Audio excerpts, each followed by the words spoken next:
야당에 대한 경고는 아무리 해봐야 소용이 없습니다. 주권자인 국민에 대해서 한 것이고요. 안녕하십니까, 요시입니다. 저번에 이어서 하이브리드 전쟁에 대해서 이야기를 할 겁니다. 저번에 이제 6.25 전쟁이 중국과 미국의 전쟁이었다고 이야기를 했잖아요. 한국과 북한은 거기에 대리전을 한 거였다라고 말씀을 드렸었죠.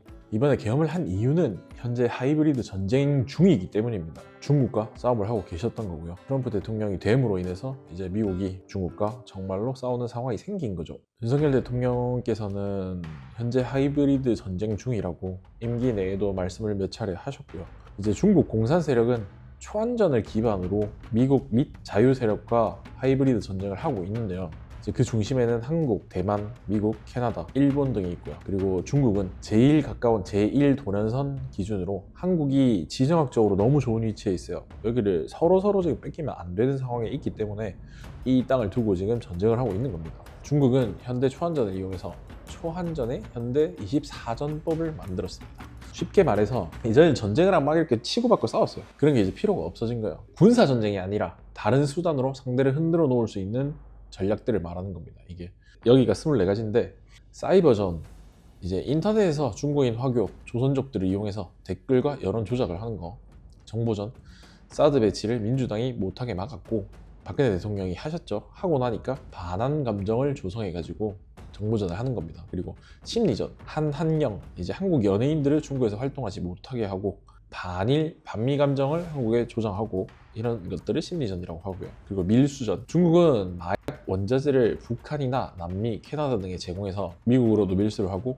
남한으로도 밀수를 하고 본인들이 전쟁 때 당한 것처럼 지금 다른 나라한테 똑같이 하고 있는 겁니다. 언론전, 언론에 스파이들을 침투시켜가지고 장악하는 거예요. 그래서 미국 같은 경우도 지금 언론이 너무 좌편향돼 있고요. 한국도 마찬가지입니다. 지금 전부 다 좌편향돼 있어요. 특히 MBC 같은 경우, KBS 같은 경우 너무 심하죠. 이데올로기전, 이념전이라고 하는데요. 동북공정 들어보셨죠? 한국의 문화를 자기네 문화로 흡수를 해버리는 거예요. 김치가 자기 거라고 우기고 한복이 자기 거라고 우기고, 그리고 친중을 키우고 반중을 없애는 작업을 하는 겁니다. 부정선거, 입법부를 장악하고 간첩, 스파이입니다. 스파이. 간첩이라고 하면 단어를 너무 어려워하시는데 간첩은 그냥 스파이예요. 연예계나 문화계, 그 정보기관 등의 여러 방면에 스파이를 심어가지고 여론전 흔들기, 그리고 생화학전, 심리전, 복합적인 우한폐렴 바이러스를 고의로 유출하는 거. 코로나라고 이제 이름이 바뀌었던 우한폐렴, 이번에 미국에서 공식적으로 발표를 했습니다. 중국에서 고의적으로 누출했을 가능성이 더 크다고 밝혔죠. 가장 큰 원인은 실험실 누출이라고 밝혔습니다. 그리고 저는 30대 후반인데 이제 어릴 때 반중이 엄청 강했었어요. 천년의 욕 정도 중국어가 들리면 사라진다는 농담이 있었거든요. 그 정도로 이제 중국어에 대한 반중 감정도 컸고요. 중국인 자체에 대한 반중 감정도 엄청 컸었어요. 근데 그게 어느 순간 사라지기 시작하더라고요. 제가 신기한 게 진짜 중국 싫어하고 안 좋아하고 중국 미쳤다고 하나 이랬는데 중국 문화 자체가 너무 익숙해지다 보니까 나도 중국 여행을 한번 가볼까? 제가 언어를 3개를 하는데 언어를 5개국어를 하고 싶어가지고 중국어를 한번 해볼까? 라는 생각까지 할 정도로 중국의 세뇌? 익숙함이라고 해야 되나? 이게 강해졌더라고요. 저도 모르는 새에 그렇더라고요. 이제 이 하이브리드 전쟁의 대표적인 예가 크림반도 이야기거든요. 우크라이나의 땅이었는데 지금은 러시아에서 편입된 땅입니다. 총성 한번 안 들린 전쟁으로 인해서 러시아가 먹은 겁니다. 러시아에서는 어떤 전법을 썼냐면 언론과 이제 친러 정치인으로 언론이랑 정치권을 장악을 합니다. 크림반도는 러시아 땅이었고, 그리고 언제 러시아로 돌아가도 이상하지 않다, 괜찮다, 이런 사상을 주입을 합니다. 크림반도 주민들은 러시아로 편입되기를 원한다는 가짜뉴스를 막 뿌려요. 통신망을 이제 차단을 시키고 군대 체계를 교란시키고 혼란을 줍니다. 러시아에서 인사들을 민병대라고 속이고 크림반도 내에 배치를 해놓죠. 이제 주민투표 결과를 97%로 조작해가지고 합병을 시킨 겁니다.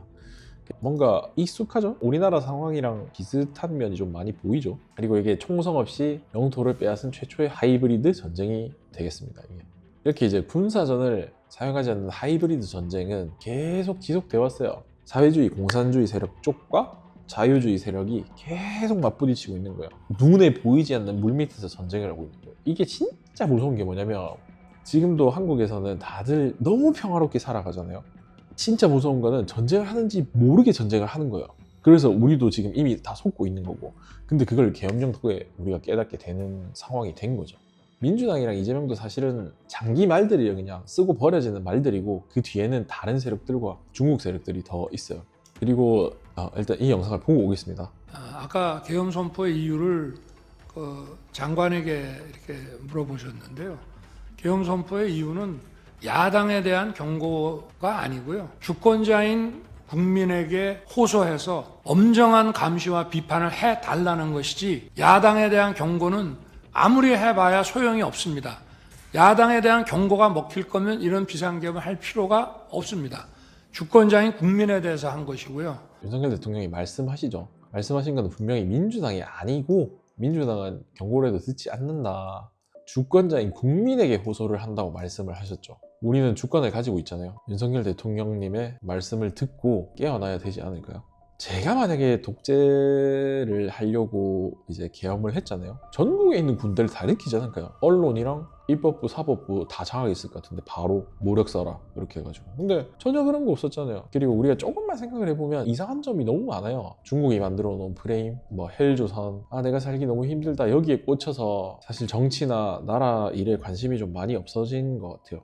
돈 많으면 한국이 최고다, 아니면 나가야 된다, 뭐 이런 말 많이 하잖아요. 사실 외국을 좀 많이 다녀보신 분들은 아실 텐데, 돈 없으면 살기 제일 좋은 나라가 한국입니다.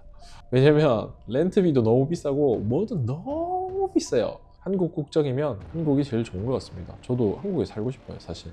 만약에 이 영상을 보시는 좌파분 아니면 혹은 중도분이 계시다면 곰곰이 생각을 한번 해보시기 바랍니다. 공산주의와 자유주의의 정확한 차이도 모르거든요. 그걸 알고 싶어 하지도 않고. 그걸 알게 되신다면 이재명과 민주당이 하는 행동들이 공산주의 사상이라는 거를 너무 잘 알게 되실 겁니다. 제발 좀 부탁드리겠습니다. 저는 여기까지 하고 2편으로 돌아오겠습니다. 감사합니다.